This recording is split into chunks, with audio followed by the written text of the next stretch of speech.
When did you notice that you were clairvoyant? I didn't know everybody couldn't see dead people. And as soon as I was speaking, I was talking about it. My mom says I was the best baby because she would put me in the playpen and I would talk to my imaginary friends. So did your mom think you were like, did she rush to the doctors and go, what's the matter with my kid? Or was she pretty open to the possibility? She herself is very intuitive. She's passed, but very intuitive. And her mother was intuitive, but she just kind of poo-pooed it. Yeah. And my mom was an alcoholic, so she kind of suppressed her own gift. Yeah. And I think the voices were already there for her, and she just, Do you think that's why she did this? I think she was born in what year, probably? She was born in let's see, Daddy was born in 30, 20, 30, 31, 32, 33. Yeah, She's born in 1934. So growing up, that kind of really wasn't accepted. Oh, no, absolutely not. Yeah. Did she ever talk about why she was, or when she like first really started drinking to excess? Was it adult? Oh, we didn't discuss it. You didn't discuss it, yeah. And when I was an adult and having children, I would kind of confront her, and it wasn't a confrontation. And say things like, I'm not an alcoholic. I don't start drinking till 5 p.m., happy hour. And she would just drink to oblivion and go to sleep and pass out. And then she'd start again the next day. And it just, her escapism, What's that? Now, was your dad around? My dad was out to sea as a military. Okay. He was in the Navy, and so he would be 6 months in and 6 months out. So she was mother and father most of the time. Siblings? With 4 children. Yeah, so I'm the third child in the row, and I have a younger brother. He heard voices at a young age, and he self-medicated. Okay. So I found him in a closet at age 10 on an LSD trip. Yeah. And so he went into the military, and we thought that would really help him straighten out, but it just didn't work out well for him. So, it's funny. I want to ask you in a second, but that's the thing, like when you have people who have a different gift or more creative, right? Where you're not messed up, your mind's just different because you're different. I think that's where a lot of abuse comes from, because a lot of the addicts I've met are like really creative people. Very creative. My brother wanted to be a stunt man, and he's a comedian. He can be a stand-up comedian. My parents were very critical, very strict, and, they believed in discipline with the belt, and we got the crap beat out of us pretty often, and a lot of verbal, and so I was the mediator. I was basically my siblings' calm spot, if you will. So I'd say, well, Janet means this and Kathy means this. And, so I would be their voice. I never had my own voice. I was always somebody else's voice. So I was Spirit's voice. Yeah. I was a mediator. So I was between my siblings. My mom loved me the best, and I was the best child, very obedient, very loyal. And so, I did no wrong kind of thing. I probably had 5 spankings my whole life because I saw them get the crap beat out of them. I was like, I'm not going to do that. So I was very, very obedient. Did you end up being like the caretaker then of the family? Oh, absolutely. Absolutely. Yeah. How far back can you remember? Oh, I can remember back age newborn. I can remember being in the playpen and talking to my friends that nobody else could see and playing with them and jabbering. And before I had voice ability, it was blah, blah, blah, blah, blah, blah, blah, talking to my imaginary friends. And I could talk to the animals, and I could talk to my dog. And, like I said, I didn't know I was any different. Until I went into school. And then it was really horrific because, of course, then, you're not supposed to talk about. Well, tell me about that. Tell me about like the first time, like you mentioned it to someone? Because I can remember doing it in grade school. And then my talk was really about high school and actually giving somebody a vision and saying, this is what I see for your life. And she freaked out. And that's when I was kicked out of the group that I was trying to belong in, because I never really belonged anywhere. Yeah. And, but I did music and I did the theater. I did Girl Scouting. And I think that was my main sanity in Girl Scouting from age before you can even be a brownie. I was a pixie. And then I went to camp. I went to Wider Opportunity. I'm a first class Girl Scout. So I kept going in the leadership role of scouting and kind of just being the forefront. I'd been MCs for International Girl Scout Day, and so I've been on television and the radio and all kinds of stuff. When did you find your voice then? You obviously found Girl Scouts, right? Well, I found it at each opportunity that I employed into. And what I mean by that is, as I was in Girl Scouting, it was about Girl Scouts. So whatever the event was my voice. When I was in music, it was my voice was singing. When I was in the theater, it was the words of the play. So, my voice was never really my voice. Even as my psychic work, I have always been a teacher. So it's somebody else's material with my spin on it, but it was always teaching about crystals or palmistry or, it's finite information, and I'm just exploring it and teaching it. How does that make you feel? I mean, do you ever... I feel wonderful. I feel wonderful about it. It's part of my walk. It's part of my passion. I've, until this course, I never really thought about it being somebody else's voice, because it's just who I am. For 60 years, it's just been what it is, You're suppressed. I mean, your voice, you're a conduit. And being a conduit is not a bad thing. And I never saw it as a wrong or a right. And so with this course, what I found is that my communication skills have been lacking my belief system.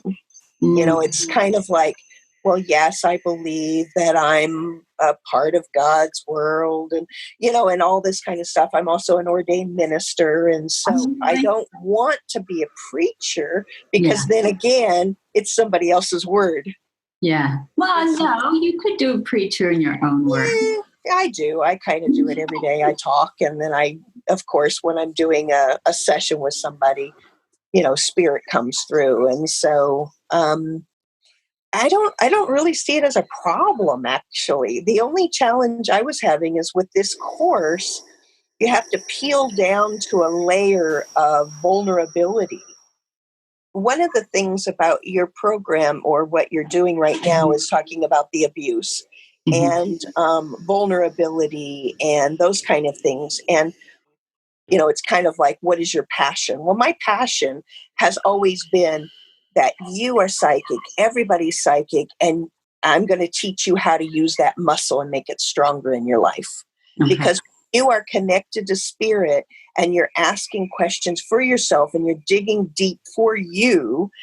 And so the passion came a long time ago. I started doing professional psychic work in the 90s, right at the turn of 1990, 1992, I started doing the psychic work. And I was working as a purchasing agent as my corporate job. And that was allowing me the financial stability to raise my family and go to college and be married. Both of my husbands were very abusive, verbally and sexually abusive. And between husbands, I actually was date raped. So there's a lot of challenges that I came because what I found is that I disconnected, energetically disconnected. Did you experience any of that in childhood, sexual abuse? I was not sexually abused in childhood. No. When I was about 15 years of age, though, well, 16, because I wasn't allowed to date till I was 16. Okay. There was a boy who was much older than I was, and he was in the Navy, and he tried to have sex with me. And I freaked out because, hello, I'm not supposed to do that, And very, very naive, very promiscuous in some ways and naive in the other. It was just the most crazy thing because I didn't realize that I was using my body in a way that was turning him on. I had no clue. I was so naive. Yeah. And so he's like, you're nothing but a PT. You're nothing but that. And, you can't be doing that. And I'm like, what are you doing? I'm freaking out. And so then I found that I really liked being sexual, being sensual, being a tease, if you will. And had a knockout body. I mean, amazing body, and used it for fun.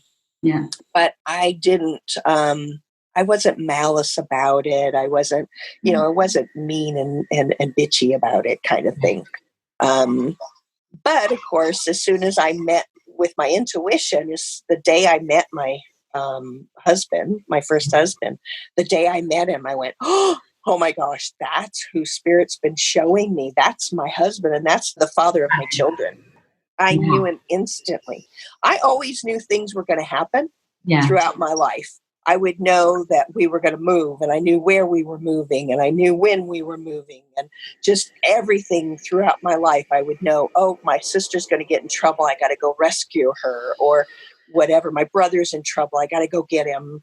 So I would always know things were going to happen around my family. How do you deal with that? Well, they only give me a glimpse of information, they being Spirit, only give me a glimpse of information. Like I knew that was my husband. Okay. I knew that it was the children's father. I knew I was going to have 2 children. I knew I was going to have a boy. I knew I was going to have a girl. And each time I would know these things might be a few years down the road.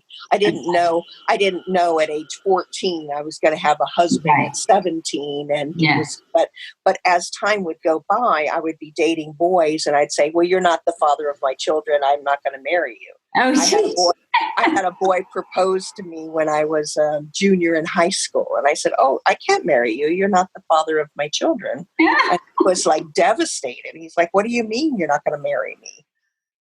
And so then I knew when the moment we had sex, I knew we conceived my son.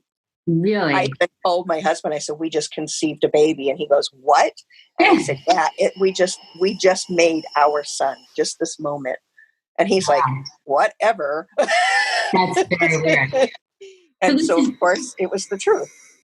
When you first met him, were there any red flags like about the no. How does that start in a marriage? I mean, did it start from the beginning? No, it's really kind of difficult because I don't think I understand how things really happen. Right. Because I'm not always of this earth, if you will. Yeah. And so red flags should have been there. I just didn't see the signs. As I look back now, there were absolutely signs. He had already been married. He had already had 2 children. His son had passed away. So he had a 6-year-old daughter when we married. Okay. And we tried to get custody and it didn't work out. He was very angry at his ex-wife. There was a lot of, like I said, there was a lot of flags. And even sexually, he was very aggressive, passionate. I don't know. And then me being so naive, I couldn't even put words to it. Yeah. And then he wanted to have threesomes and he wanted to have, there was a lot of red flags as times went by. But I'm a people pleaser. So if that's what it's supposed to be, he would give me magazines, Forum and Hustler and all these things so that I could learn techniques and be the best wife and be the best spouse and be the best lover. And, and I wanted to please. I thought everybody did this. So how did it make you feel? Because the guy who wrote that song for me, he was like pretty much when I met him, he was like the guy from 50 Shades Grey. I think we talked about once, he had some serious like issues with his mom, but it was like didn't want to be touched, and he changed from that. But the way he had sex was very like you could tell, and he didn't even do with me what he did with other women because I totally trust him. I'm like, show me what you do. He goes, no, I can't do that to you. And I'm like, go on. He goes, no, I can't do it to you. But you could tell by the way, like when we first started having sex before he fell in love with me, that he was pissed off at women, man. It was like, he wasn't expressing any love. It was like, you could tell he was pissed off. And thank God that one lasted for like a month before like, it changed to, more tender. Yeah. But that's like, how did that make you feel? Because it made me feel kind of crappy. Like, it was kind of like, I don't know about you, and I don't know if this is just about me and like being sexually abusive. It's like, you always want to be really dirty, but when it comes down to it, it's like, I don't feel really good. He would tell me how to dress. He would want me to be very provocative in my dress. Yeah.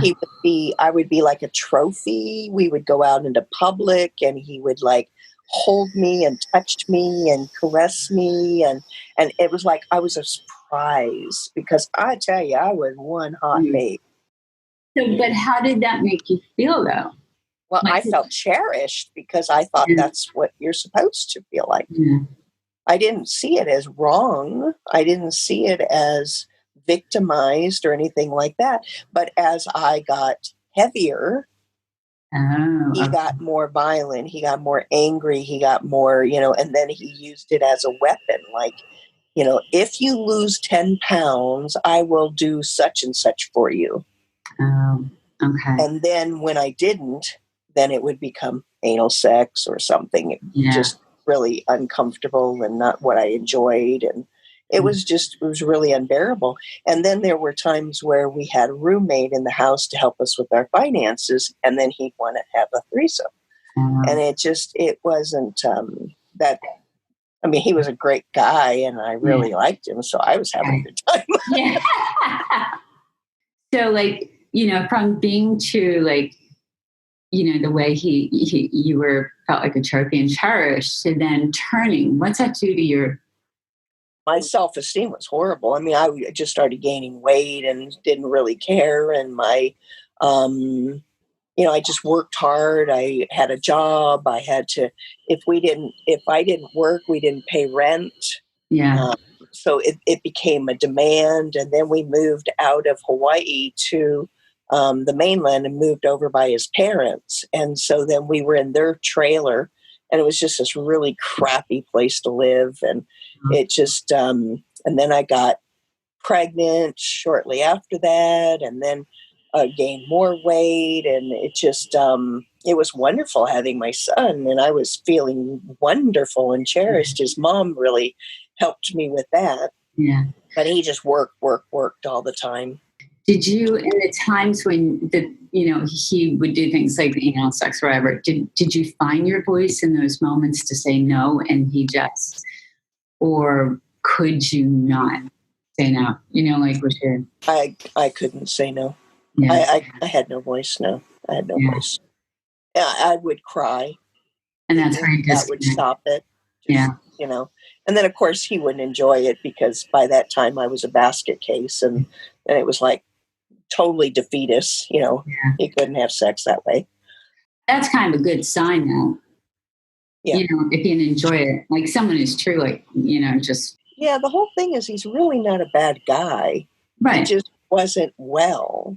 Yeah. And he hadn't dealt with his crap. And now we're friends and we're able to talk about the things, the abuse and the violence and the anger. And he was mad all the time. And then he hurt the babies by spanking them. And it was just not really pretty. But he asked me for a divorce when I was pregnant with my daughter.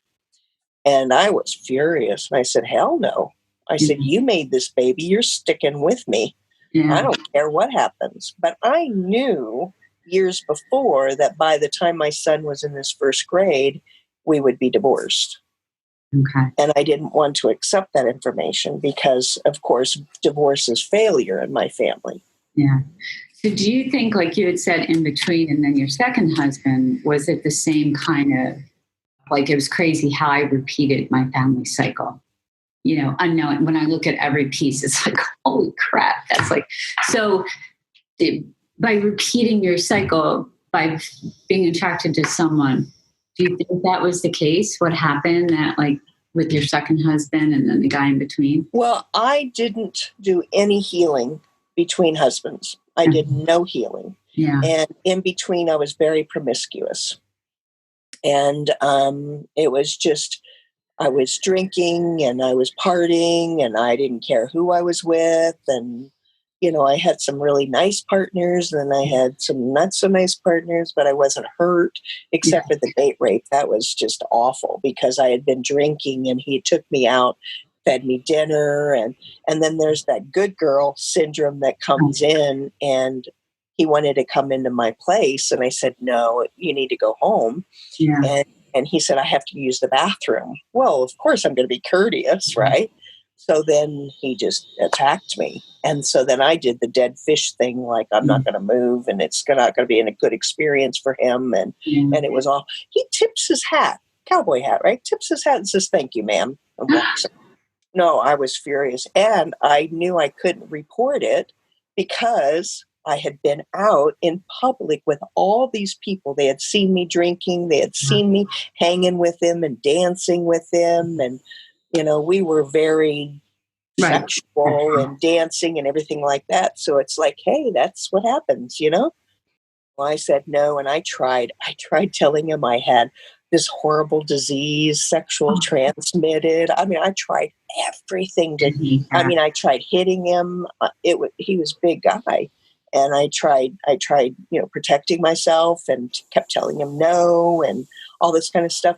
And the weirdest thing is I have these beautiful guardian angels because like maybe a month later, and I wasn't the first person he had done this to. Yeah.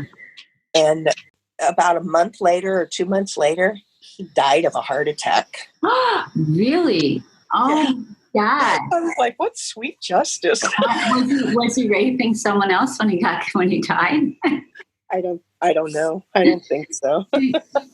Question. When that incident happened, did it feel different than like at the end with your husband when he was just, did it feel different or did it still feel like you were put in a powerless position? Oh, absolutely powerless. Yeah. Absolutely powerless. That was kind of the same feeling then? Same feeling, yeah. And like I said, I didn't heal in between. I didn't do any of my work. I didn't feel that I was, I never really saw myself as a victim. I always felt that I was in power because, I have a choice. Yeah. So I thought, Then I met my second husband, and the day I met him, I went, oh, crap, that's him. That's the guy I've been having visions about. Well, the two men look almost identical. Get out. They're both mechanics. They both are, cowboys. They look so much alike. And their mannerisms are alike. So you would think the flag would be there, right? But no, it wasn't. And he cherished me and he put me on a pedestal and he told me what a sweet person I am and just cherish. And so I never really felt hurt or abused or anything like that. Mm-hmm. And then my children came to live with me and he started abusing them. So I was never the victim in that. My children were. And I didn't know. And they didn't tell me. Was he sexually abusing them? Oh, man. How old were they at the time? My daughter was 10. My son was 13. When did you find out? My daughter was 16. Wow. So how did she tell you or did you come out? She finally told me. I just can't even imagine. Did you just want to vomit? I did. Yeah. I literally fell to the floor and just sobbed. Yeah. In the meantime, he was pretty angry because I think he knew I knew without knowing. You know what I mean? I think he was afraid. And he would tell me things like, if anything ever happens, I'm going to kill him. I'm going to kill myself. And I'm not going to ever go to, I don't know. We had weird conversations that I should have known kind of thing. So then when it all happened, I got this vision. He carried a handgun. Mm-hmm. And I got this vision of him shooting my daughter, shooting me, and then putting the gun to himself and killing himself. And I got this flash vision. So I told the social worker, I said, we have to be very sneaky. Yeah. And she's like, no, we got to arrest him right now and blah, blah, blah. And I go, no, no, no, no, you don't understand. He'll kill himself. Yeah. And he'll kill me and he'll kill my daughter. And I knew it.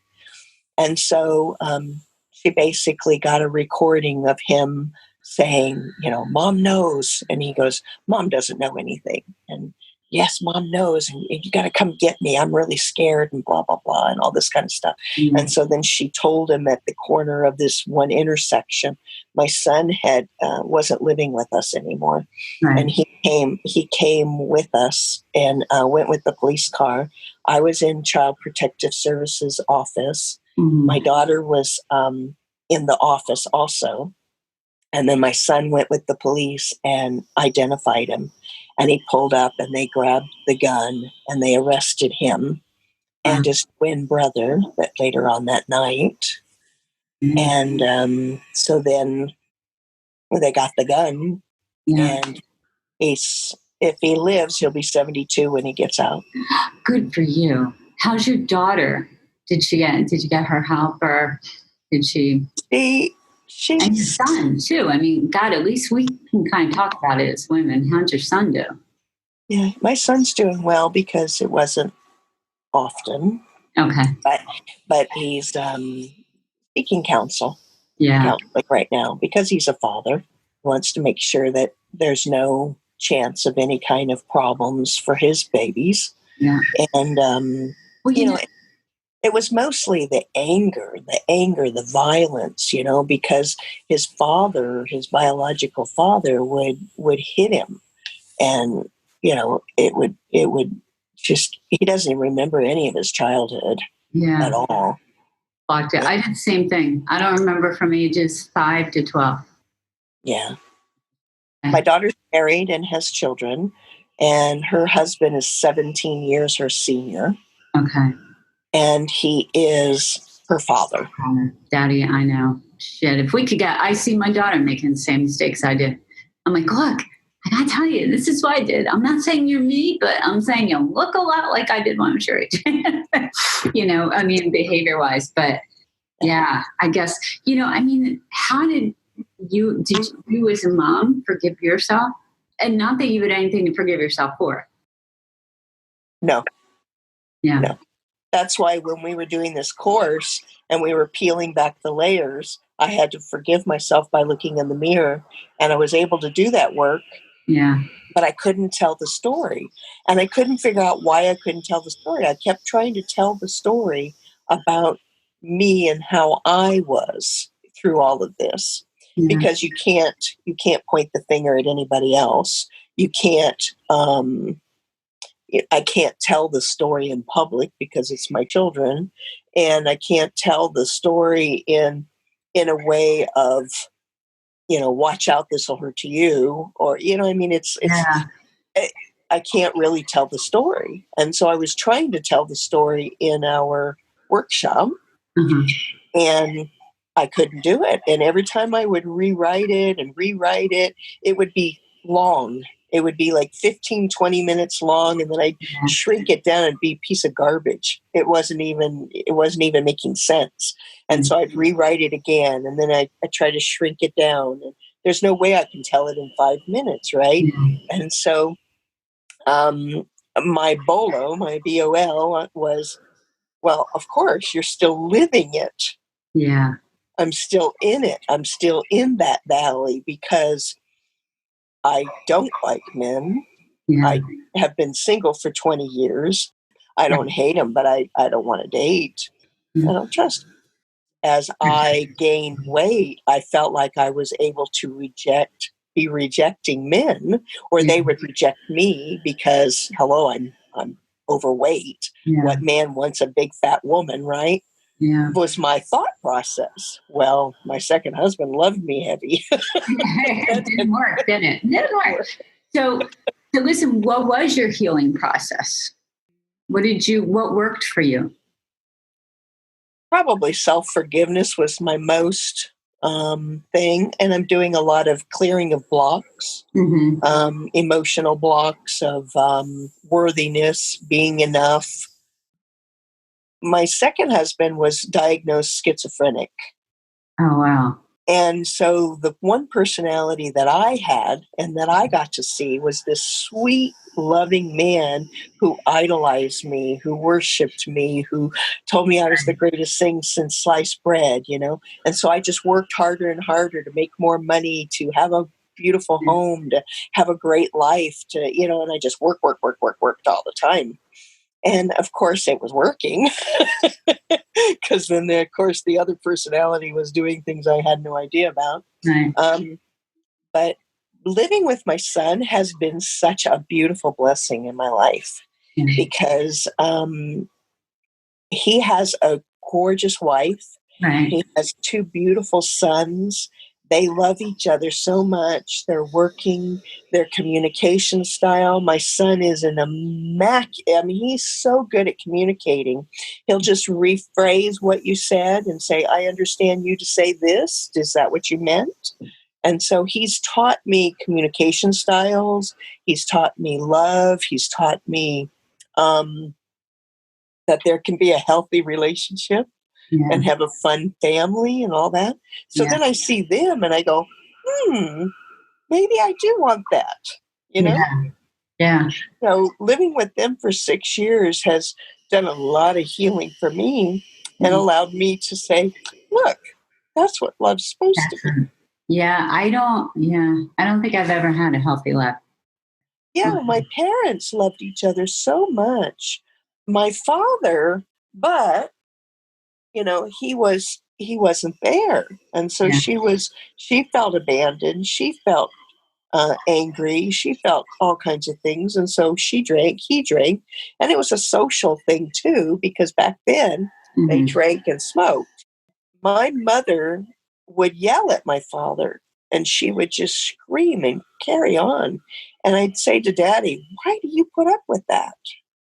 You know, because I am my father. And my husband was my mother. So that was the dynamics that I had to work through.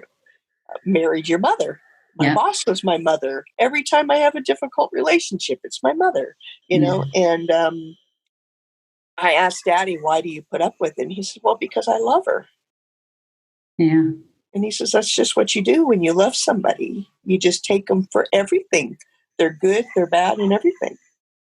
It taught me that that's what love was. It taught me that that's what relationships were. So when my husband was not a nice person, I just sucked it up because that's how life was. That's how love is. You take the good and the bad together. You just do. And then when he wanted a divorce, I'm like, no, you can't have a divorce. This is for better, for worse, forever and ever kind of thing. And then it just got the anger got worse and worse, and the arguments got horrible, and it just wasn't good. It wasn't good for the children. It wasn't good for us. Yeah. What were some of the blocks that you identified for you? Worthiness. I was really angry with spirit. I was very angry with God because I kept saying, you give me this gift and yet you give me no vision. Why didn't you let me know this was happening? And it wouldn't have happened. If it happened once and I had known, I would have stopped. You know what I mean? I would have locked him up and thrown away the key and I would have fixed it. But I didn't know. And so then there was that point in me that says, you gave me this gift, right, and you don't let me use it for my own view? How dare you? And so my block was, how can I felt like I was a fraud because it's like, how can I tell others what I see for them if I couldn't see for me? And then, of course, Spirit says, well, you know, it's not for you to see for yourself. You're supposed to see for others, you know. And my physical being, you know, being so big and being so, it's kind of, I see it as a gift, but there was this block that said to be powerful to be seen, to be not invisible. You had to have this physical stature to handle it, or emotionally handle everybody's shit. Okay. And so my physical body said, we have to have the physical mass to handle all of the masses of energy, or Yeah. masses of garbage, or masses of damage. Yeah.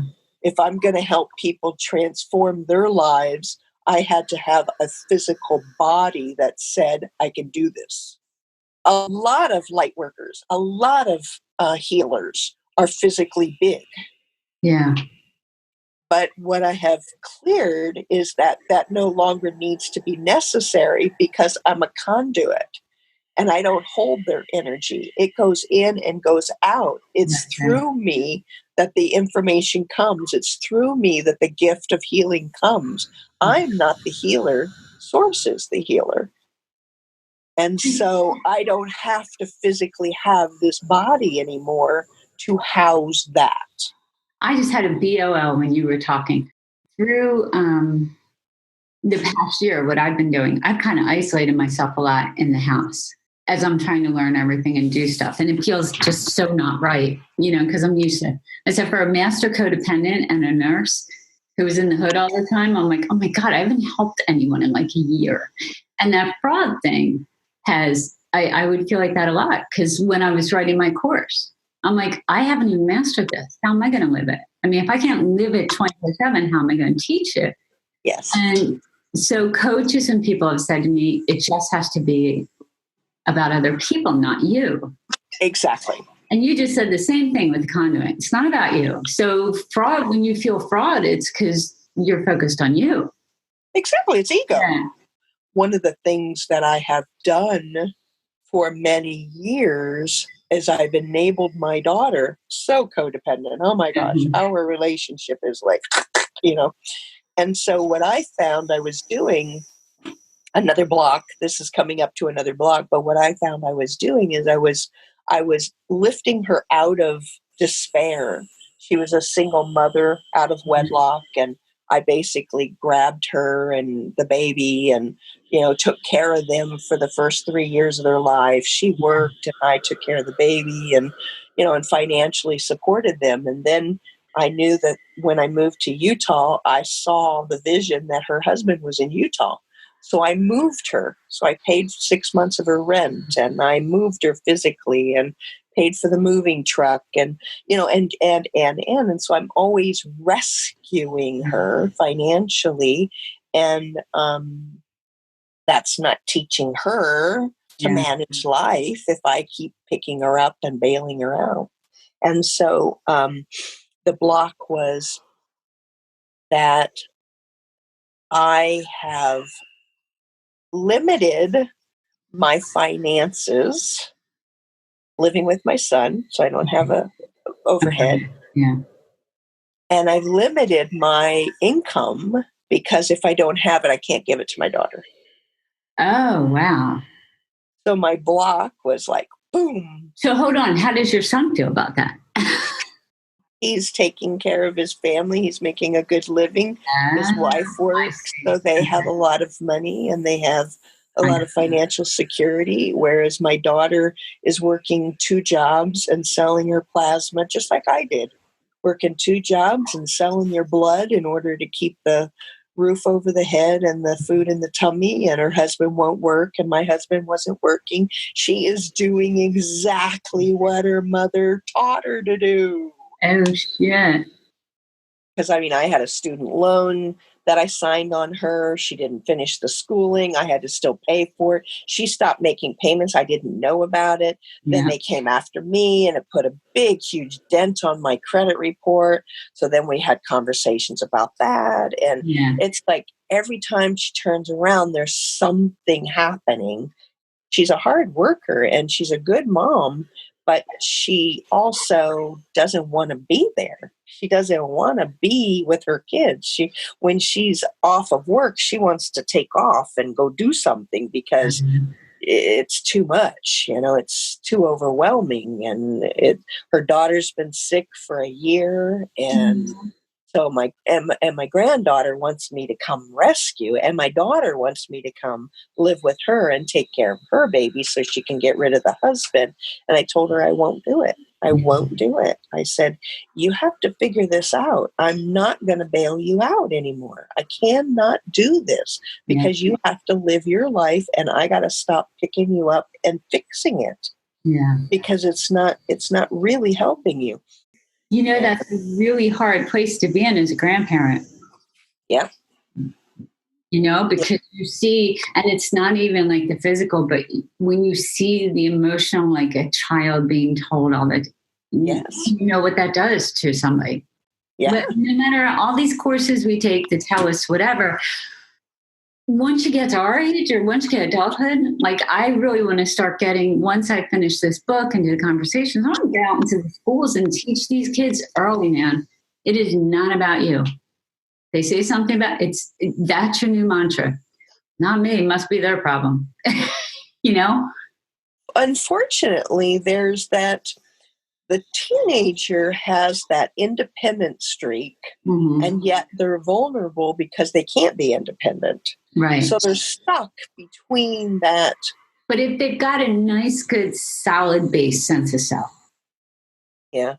Which I think, from what I've seen, my own personal experience difference, like when you're made to... I wasn't a rebellious teenager, so I don't even understand half this stuff, except for I saw my brother be a rebellious teenager. Yeah, but if you were the caretaker, right? Like your identity, your worth becomes wrapped up unknowingly as a child in fixing everything for everyone. Absolutely. Right. So that's what I'm saying. So like, if we like could get to kids like at an early age in these environments which are not healthy to grow up, which is probably 3/4 of the country, and just make them aware ahead of time. Like, look, if this happens, just to get a sense of who they are instead of who a child is becomes wrapped up in the parent. And I did that with my son. My ex traveled all the time, and my son talked by the age of 18 months. He was full sentences. Absolutely. Guess who became my substitute partner, not my son? Absolutely. Home by myself. I could talk to him. We talked like adults. I mean, absolutely. Absolutely. So, so if there was a way like to, that's what I was saying, like, with the blocks you did, is it just working and like journaling or did you use tapping or, I think. I did take a class in tapping, and I probably did some layering removal with tapping, but it wasn't something that I used on a regular, consistent technique. Yeah. Journaling probably has been my savior. Writing it out and just, I still have boxes full of journals, and I keep thinking I'm going to have a bonfire because I really don't want anybody to read them. But my sister goes, "Don't burn them. It's history." It's a book. Look, I wish this past year, and the guy that I was seeing, because I just ended our relationship a couple months ago, but he had said to me all along, he's like, you have to videotape this, document it. This can be your business, like going through being unhealthy to getting healthy, to giving up a business, giving up a job, a career, and then trying to like reinvent yourself at 55. Yeah. And I should have done that. I've reinvented myself I don't know how many times, because each time I take another course, take another class, then I get a new title. Yeah. It's like now we want to be transformational coaches. Well, that's just a new title for the same stuff I've been doing all these years. I overwhelm myself with classes. And it's funny, actually, I realized with Lisa's class, and Suri said, don't hide or whatever, those 3, no hiding. I never did my entire life. I started hiding when I tried to fit into the business world. That's when I started hiding, because being me wasn't accepted. Agreed. All right, babe. Go enjoy your lunch. Thank you. Bye-bye. Bye-bye.